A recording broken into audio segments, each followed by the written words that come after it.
Good day mga ka-sports natin dyan. Pagkatapos matalo ng Creamline Cool Smasher sa second set, dito naman sa third set kahit mainit nga ang Farm Fresh Foxes kagaya ni Ces Molina, pero tinatapatan na ito ng mga middle blocker ng CCS. Payong na payong sila at hindi nga makalusot ang kanilang mga spike. Napakaganda rin ngayon ang ipinamamalas ngayon ng Creamline Cool Smashers kung saan sunod-sunod nga ang kanilang naging puntos. Napa-time out na nga dito si Coach Koji sapagkat ang CCS maaga nga silang nag-init dito sa third set. Kitang-kita naman talaga natin na itong si Tots Carlos maganda rin ang kanyang nilalaro at si MB Fonz. Mainit na mainit nga ang mga spikers ng CCS. Sumasabay rin si Pangs Panaga at Bea De Leon. Maganda ang galawan ngayon ng CCS. Ngunit kahit sabihin natin na lamang ng 4 na puntos ang team ng Creamline Cool Smashers, kitang-kita naman natin na pagkatapos nga mag-time out ni Coach Koji ay hindi talaga nagpabaya itong si Ces Molina. Sunod-sunod nga ang kanyang naging score at dahil nga dito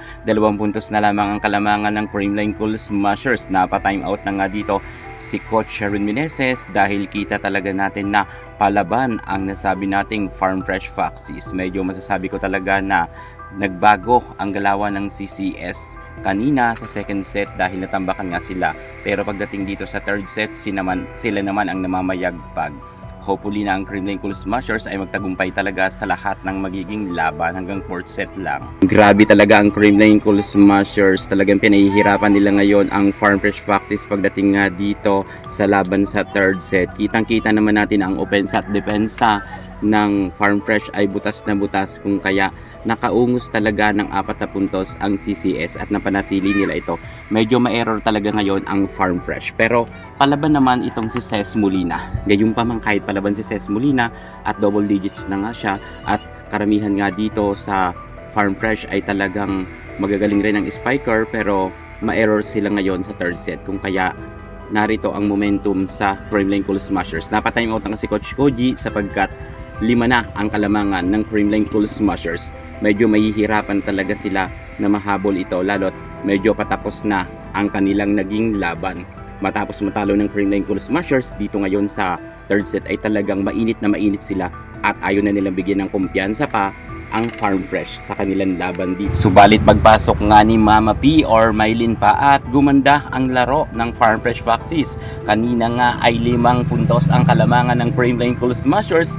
Ngayon ay 2 na lang, kung kaya napatime out na naman itong si Coach Sherwin Meneses.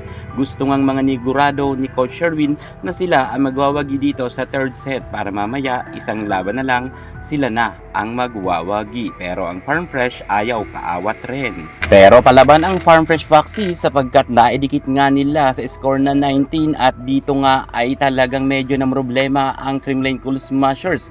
Buti na lang at ipinasok nga ang ating napakaganda na si Michelle Gumabaw. Malaki talaga ang naitulong ni Michelle Gumabaw pagdating nga sa laban nila sa third set, kung kaya sila nanalo.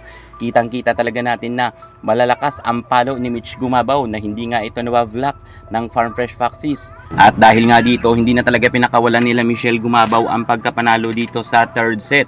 Isang set na lang. Hopefully kapag talagang lumusot pa sila, pasok na sa banga sa finals ang Creamline Cool Smashers. Pero ngayon talagang medyo pinahirapan rin sila ng Farm Fresh. Buti na nakasurvive ang Creamline Cool Smashers sa score na 23 at 25.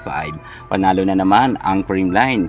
Isang push na lang at kapag nanalo ang CCS, finals na tayo mga ka-sports. Yan muna pinaka-latest natin sa mundo ng volleyball, abang kayo mamaya sa ating pinakamabilisan na update.